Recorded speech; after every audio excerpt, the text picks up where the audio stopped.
ತಾಲೂಕಿನ ಪತ್ರಕರ್ತ ಬಂಧುಗಳೇ, ನಿಮ್ಮೆಲ್ಲರಿಗೂ ಆಧಾರದ ಸ್ವಾಗತವನ್ನು ಬಯಸ್ತಾ ಇದ್ದೇನೆ.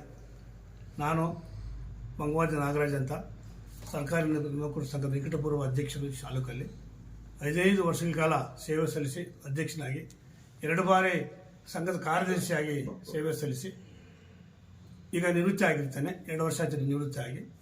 ನಿನ್ನೆ ಬೈರೇಗೌಡರವರು ನನ್ನ ಮೇಲೆ ಅಪಾದನೆಯನ್ನು ಮಾಡಿದ್ದಾರೆ. ಬುದ್ಧಿಭ್ರಮ ಆಗಿದೆ, ನಿಮಾನ್ಸ್ ಹಾಸ್ಪಿಟ್ಲ್ಗೆ ಹೋಗ್ಬೇಕು, ನೌಕರ ಸಂಘದಲ್ಲಿ ಹಣ ಲಪಟಾಯಿಸ್ಬಿಟ್ಟಿದ್ದಾನೆ ಅಂತ ನನ್ನ ಮೇಲೆ ಆರೋಪ ಮಾಡಿದ್ದಾನೆ. ಆ ಆರೋಪದ ಏನು ಆರೋಪ ಮಾಡಿದ ಪುಣ್ಯಾತ್ಮ ಬೈರೇಗೌಡ ಅದು ನಾನು ದೊಡ್ಡತನ ನೋಡ್ತೀನಿ. ನಾನು ಏಕವಚನದಲ್ಲಿ ಮಾತಾಡಿದ್ದಾನೆ. ನಾನು ಅದು ಏಕವಚನದಲ್ಲಿ ಮಾತಾಡಿದ್ರೆ ಅದು ಗೌರವದ ಶಿಕ್ಷಕ ಅಂತ ನಾನು ಅದು ಮಾತಾಡೋ ಅವಶ್ಯಕತೆ ಇರೋದಿಲ್ಲ. ಈತ ಏನು ಅಪವಾದ ಮಾಡಿದ್ದಾನೆ, ಅದಕ್ಕೆ ಇವತ್ತು ತಮ್ಮನ್ನೆಲ್ಲ ಕರೆಸಿದ್ದೀನಿ, ನೀವೆಲ್ಲ ಬಂದಿದ್ದೀರಿ. ನಿಮ್ಗೆ ಎಲ್ಲರಿಗೂ ನಾನು ಮತ್ತೊಂದು ಸಾರಿ ಅಭಿನಂದನೆಗಳು ಸಲ್ಲಿಸ್ತಾ ಇದ್ದೇನೆ. ಬಂಧುಗಳೇ, ಸರ್ಕಾರಿ ನೌಕರ ಸಂಘ ಈ ಸೊಣ್ಣಪ್ಪ ರೆಡ್ಡಿ ಅವರು ಏನು ಪಾಯ ಹಾಕಿದರು, ಏನು ಬಿಲ್ಡಿಂಗ್ ಕಟ್ಟಿದರು, ಏನು ರೂಮ್ಗಳನ್ನು ಯಾರ್ಯಾರು ಲೀಸ್ ಕೊಟ್ಟಿದ್ರು, ಆ ದಾಖಲೆಗಳು ನಮ್ಮ ಹತ್ರ ಏನೂ ಇಲ್ಲ. ರೂಮವ್ರು ಕೇಳಿದ್ರೆ ಬರ್ಕೊಟ್ಟಿದ್ದು ಮಾತು ತೋರಿಸ್ತಾರೆ ಹೊರತು ಯಾರಾಗಲಿ ನಮ್ಮ ಸುರೇಶ್ ಅವರು ಅಧ್ಯಕ್ಷ ಆದಾಗಲಿ ಇನ್ನೊಬ್ಬರು ಅಧ್ಯಕ್ಷರಾಗಿ ನನಗೆ ಯಾವ ದಾಖಲೆ ಕೊಟ್ಟಿಲ್ಲ. ಆ ಬಿಲ್ಡಿಂಗ್ದು ಸೊಣ್ಣಪ್ಪ ಹೆಂಗೆ ಕಟ್ಟಿದ್ದು, ಸೊಣ್ಣಪ್ಪ ಯಾವ ಮೂಲದಿಂದ ದುಡ್ಡು ಬಂತು, ಹೆಂಗೆ ತಗೊಂಡು ಬಿಲ್ಡಿಂಗ್ ಕಟ್ಟಿದ್ದು ನಮಗೇನು ಗೊತ್ತಿಲ್ಲ. ಆಗ ನಾನು ಕ್ರೀಡಾ ಕಾರ್ಯದರ್ಶಿ ಆಗಿದ್ದೆ.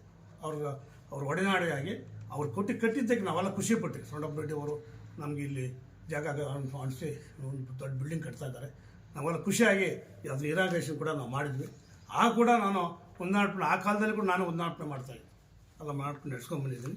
ನನ್ನ ಅವಧಿಯಲ್ಲಿ ಏನು ನಾನು 2008ರಲ್ಲಿ ಅಧ್ಯಕ್ಷನಾದ, ಅಂದಿನಿಂದ ಇದುವರೆಗೂ ನಾನು ರಿಟೈರ್ಡ್ ಆಗೋವರೆಗೂ 2023ವರೆಗೂ ಸಂಘವನ್ನು ಭಾಳ ಕಷ್ಟಪಟ್ಟು ಕಟ್ಟಿ ನಾನು ಸಂಘಟನೆ ಮುಖಾಂತರ ಎಲ್ಲ ರೀತಿಯಲ್ಲಿ ಕೂಡ ನೌಕರರ ಹಿತಾಸಕ್ತಿಯನ್ನು ಕಾಪಾಡ್ಕೊಂಡು ಬಂದಿದ್ದೇನೆ. ಈಗ ನನ್ನ ಮೇಲೆ ಅಪವಾದ ಏನಂತಂದರೆ, ಈಗ ರವಿಯವರಿಗೆ ಆವಾಗ ಮೇಲಂತಸ್ತು ಕಟ್ಟೋದಕ್ಕೆ ನಾವು ನಾರಾಯಣಸ್ವಾಮಿಯವರೆಲ್ಲ ಬಂದು ರಮೇಶ್ ಕುಮಾರ್ ಅವರು ಬಂದು ಪೂಜೆ ಮಾಡಿದ್ರು. ಏನು ನನ್ನ ಅವಧಿಯಲ್ಲಿ ಒಂದು ಬಿಲ್ಡಿಂಗ್ ಕಟ್ಟೋಣ, ಇಡೀ ಜಿಲ್ಲೆಯಲ್ಲಿ ಎಲ್ಲಿ ಇಲ್ವಲ್ಲ, ನಾವೇ ಕಟ್ಬಾರ್ದು ಅಂತ ಹೇಳ್ಬಿಟ್ಟು ಆವಾಗ ರವಿ ಹೋಟ್ಲ್ ನಡೆಸ್ತಾಯಿದ್ರು. ರವಿಯನ್ನು ಇಟ್ಕೊಂಡು ಅದ್ರ ಮುಖಾಂತರ ನಾವು ಅಶೋಕ್ ರೆಡ್ಡಿ, ನಮ್ಮ ದಿಂಬಾಲ ಅಶೋಕಣ್ಣ ಅವ್ರ ಮುಖಾಂತರ ಮಾತಾಡ್ಕೊಂಡು ನಾವು ಕಟ್ಟೋದಕ್ಕೆ ಪ್ರಾರಂಭ ಮಾಡಿದ್ವಿ.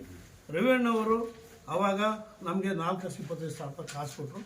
ಅದಕ್ಕೆ ಬೈರೇಗೌಡನಿಂದ, ಗೋವಿಂದರೆಡ್ಡಿಯಿಂದ ರಾಜಗೋಪಾಲ್ ರೆಡ್ಡಿಗೆ ಜವಾಬ್ದಾರಿ ವಹಿಸಿದ್ದು ಕಟ್ಟೋದಕ್ಕೆ. ರಾಜಗೋಪಾಲ್ ರೆಡ್ಡಿ ಬರಬೇಕಾಗಿತ್ತು, ಎಲ್ಲ ಗಾಡಿ ಕೆಟ್ಟವೆ ಅಂತ ಇದ್ಬಿಟ್ಟಿದ್ದಾರೆ. ಕಟ್ಟೋದಕ್ಕೆ ಕೊಟ್ಟರು. ನಾವೇನು ಮಾಡಿದ್ವಿ, ದುಡ್ಡು ಅವ್ರಿಗೆ ಜವಾಬ್ದಾರಿ ವಹಿಸ್ಬಿಟ್ಟು ಅವರೇ ಕಟ್ಟಂಗೆ ಪಾಪಣ್ಣ ಮೇಸ್ತ್ರಿ ಉಪಯೋಗಿಸ್ಕೊಂಡು ಕಟ್ಟಿದ್ರು. ಗೋಡೆಗಳು ಎಬ್ಬಿಸ್ಬಿಟ್ರು. ಆಮೇಲೆ ಅವರು ಆ ತಂಟೆಗೆ ಬರಲಿಲ್ಲ. ಏನು ಮಾಡೋದು ನಾವು, ಅದ್ರ ಅಂದಾಜು ವೆಚ್ಚ 42 ಲಕ್ಷ ಆಗ್ತಾಯಿದೆ. ಎಲ್ಲಿ ತರೋದು, ಕಟ್ಬಿಟ್ಟು ಕೊಟ್ಬಿಟ್ಟು ನಾನು ಅವಾಗ ಕೂಡ ಬೈರೇಗೌಡರಿಗೆ ಹೇಳಿ, ನೋಡಪ್ಪ ಈಗ ಮಾಡ್ತಾಯಿದ್ದೀನಿ, ಕರೆಸಿರಿ ಆತನ ಗೋಡೆಗೆ ಕಟ್ಬಿಟ್ಟು ಎಬ್ಬಿಸ್ಬಿಟ್ರೆ ಒಟ್ಟಾಗಿಬಿಟ್ಟಲ್ಲ, ಮುಂದೆ ಹೆಂಗೆ ಕಟ್ಟೋದು ಅಂದರೆ ಇವ್ರು ಯಾರು ಕಿಮಲ್ಲಿ ಹಾಕ್ಕೊಂಡಿಲ್ಲ. ಈತ ಅವಾಗ ನಿರ್ದೇಶಕನಾಗಿದ್ದ. ಅನೇಕ ಸಭೆಗಳನ್ನು ಮಾಡಿ, ಅನೇಕ ಮೀಟಿಂಗ್ಗಳನ್ನು ಮಾಡಿ ನಾನು ಅವತ್ತು ಕೂಡ ಈತ ಸಭೆಗಳಿದ್ದ. ಸಭೆಯಿದ್ದು ಕೂಡ ಈ ಪ್ರಸ್ತಾಪ ಮಾಡಿರಲಿಲ್ಲ. ಅವಾಗ ಪ್ರಸ್ತಾಪ ಮಾಡದಿರೋದನ್ನು ಇವಾಗ ರವಿಯವರು ಪಾಪ ರಿನ್ಯೂವಲ್ ಮಾಡ್ತಾರೆ, ಅದರಿಂದ ಏನೋ ಸಂಪಾದನೆ ಮಾಡಿಲ್ಲ, ರಿನ್ಯೂವಲ್ ಮಾಡಿ ಕೊಡ್ತಾ ಇದ್ದೀನಿ ನೋಡಿ, ಕಾಪಿ ನಿಮಗೆ ಕೊಟ್ಟಿದ್ದಾರೆ. ಈಗ ಕಾರ್ಯಕಾರಿ ಸಮಿತಿ ತೀರ್ಮಾನ ಅವಾಗ ಈಗ ಹೊಸ ಬೈಲ ಅಂತ ಹೇಳ್ತಾ ಇರೋದು, ಹೊಸ ಬೈಲ ತೋರಿಸ್ತಾನೆ. ಈಗ ಶೆಡೆಕ್ಸಿಂಗ್ ಮಾಡಿದ್ರೆ ಹೊಸ ಬೈಲೇ ಬೇರೆ. ಮೊದಲಿದ್ದವರು ಯಾವ ಬೈಲನೆಲ್ಲ ಯಾರು ನಮ್ಮ ಸ್ಟೇಟ್ ಅವರಿಗೆ ಕೇಳ್ತಾ ಇಲ್ಲ, ಡಿಸ್ಟ್ರಿಕ್ಟ್ ನಮ್ಗೆ ಕೇಳ್ತಾ ಇರಲಿಲ್ಲ. ನಮ್ಮ ಸಂಘ ನಡೆಸ್ಕೊಂಡು ಕಾರ್ಯಕಾರಿ ಸಮಿತಿ ಏನು ತೀರ್ಮಾನ ಮಾಡಿದ್ರೆ ಅದ್ರ ಪ್ರಕಾರ ಹೋಗ್ತಾ ಇದ್ವಿ. ಅದೇ ರೀತಿಯಲ್ಲಿ ಬಿಲ್ಡಿಂಗ್ ನಾನು ಕಟ್ಟಿದ್ದೇನೆ. ಇವತ್ತು 3 ಸಾರಿ ನವೀಕರಣ ಮಾಡಿಸಿದ್ದೀನಿ. ವೈಟ್ ವಾಶ್ ಮಾಡೋಕ್ಕೆ 1 ಸಾರಿ ವೈಟ್ ವಾಶ್ ಮಾಡೋಕ್ಕೆ 1,40,000 ಆಗ್ತದೆ. 1 ಸಾರಿ ವೈಟ್ ಮಾಡೋಕ್ಕೆ 3 ಸಾರಿ ನಾನು ಸುಣ್ಣ ಬಣ್ಣ ಬೆಳೆದಿದ್ದೇನೆ. ಅದಕ್ಕೆ ರೆಕಾರ್ಡಲ್ಲಿ ನನ್ನ ಹತ್ರ ಇಟ್ಕೊಂಡಿದ್ದೀನಿ ಹತ್ರ. ಆಮೇಲೆ ಈತ 4,75,000 ಸಾಲ ತೋರಿಸ್ತಾ ಇದ್ದಾನೆ. ನಾನು 15 ವರ್ಷಕ್ಕೆ ಎಷ್ಟು ತೋರಿಸ್ಬೇಕಾಗಿದ್ರೆ, ನಾನು ಪ್ರತಿ ವರ್ಷ ಸ್ಪೋರ್ಟ್ಸ್ಗೆ T-ಶರ್ಟ್ ಕೊಡ್ತೀನಿ, ಸನ್ಮಾನ ಮಾಡ್ತೀನಿ, ಎಲ್ಲರೂ ಕರ್ಕೊಂಡು ಇದಕ್ಕೆ ಹೋಗ್ತೀನಿ. ಇಲ್ಲಿಗೆ ಎಲ್ಲಿ ನಡೆದರೆ ಸ್ಟೇಟಲ್ಲಿ ಸ್ಪೋರ್ಟ್ಸ್ ಕರ್ಕೊಂಡು ಹೋಗ್ತೀನಿ. ಎಲ್ಲ ನಮ್ಮ ಸಹೋದ್ಯೋಗಿಗಳಿಗೆ T-ಶರ್ಟ್ ಕೊಡಿಸ್ತೀನಿ. ಪ್ರವಾಸ ಮಾಡಿದ್ದೀನಿ, ಬಸ್ಸಿಗೆ ಕರ್ಕೊಂಡು ಪ್ರವಾಸ ಮಾಡ್ಕೊಂಡು ಬಂದಿದ್ದೀನಿ. ಯಾರ್ದು ಕಾಸು ತಗೊಳ್ಳಿದ್ದೀರ, ಇಷ್ಟೆಲ್ಲ ನಾನು ನೆಡ್ವಾಡ್ಕೊಂಡು ಬಂದಿದ್ದೀನಿ. ಒಂದು ಡೈಲಿಯಲ್ಲಿ ಒಂದು ಸರಿ ಸಭೆ ಆಯಿತು, 22 ದಿನ ಕರ್ಕೊಂಬಂದರು. ನಾವು ಯಾವುದೋ ಕೆಂಪೇಗೌಡದ ಇದಕ್ಕೆ ನಮ್ಮ ನೌಕರು 22 ದಿನ ಕರ್ಕೊಂಡೋದೆ ನಾನು.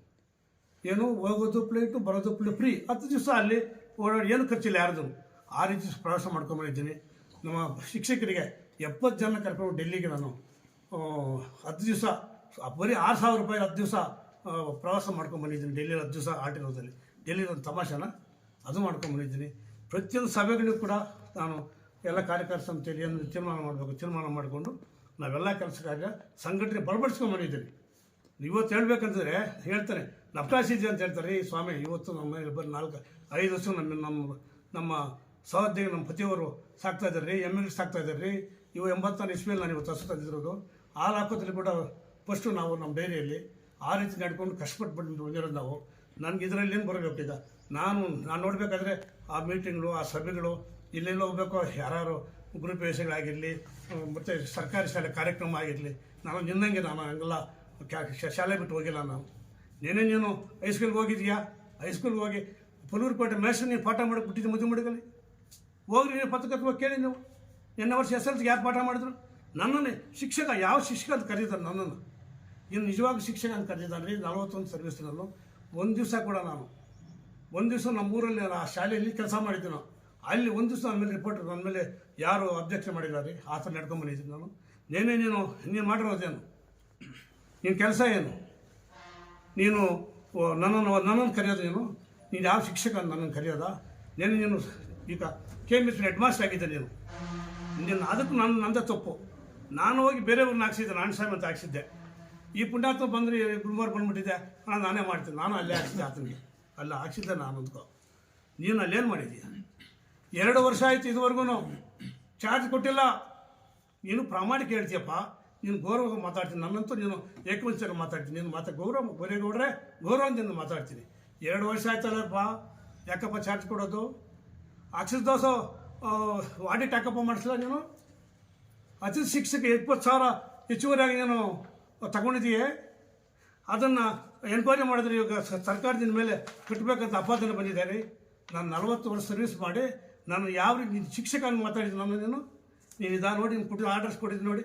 ಕಮಿಷನ್ ಬಂದಿದೆ, ಇದನ್ನು ತಪ್ಪಿಸ್ತಾ 20,000 ರೂಪಾಯಿ ಹಿಡಿಬೇಕಂತ ಬಂದಿದೆ. ಇದುವರೆಗೂ ನಮ್ಮ BO ಹಿಡ್ದಿಲ್ಲ. ನೀನು ಅಧಿಕಾರಿಗಳನ್ನ ಕಟ್ಕೊಂಡು ಅಧಿಕಾರಕ್ಕೆ ಏನು ಮಾಡಿಸ್ತಾರೆ ಇಟ್ಕೊಂಡಿದ್ದೀಯ. ಹೆಂಗಪ್ಪ ಇಟ್ಕೊಂಡಿದ್ದೀನಿ ನೀನು? ನಿಮಗೆಲ್ಲ ಕೊಟ್ಟಿದ್ದೀನಿ ನೋಡಿ. ನಾನು ಒಂದಾಯ್ತಾ? ಅದು ಬಿಟ್ಟುಬಿಡಿ. ಆಯಿತು, ನಾನು ತಪ್ಪು ಮಾಡಿದ್ದೀನಿ. ನಾನು ಸಂಘದಲ್ಲಿ ಬೇಕಾಗ್ತಿದ್ಬಿಟ್ಟು ಹಾಗೆ ನಿಂದೆ ನೀನು ನೋಡಿ ನಾನು ಹಾಕ್ಕೊಂಡಿರೋದು. ಅದಕ್ಕೆ ನಾನು ಅಪಾಯರಾಗಿದ್ದೆ. ನಾನು ಸುಳ್ಳು ಹೇಳೋದಿಲ್ಲ.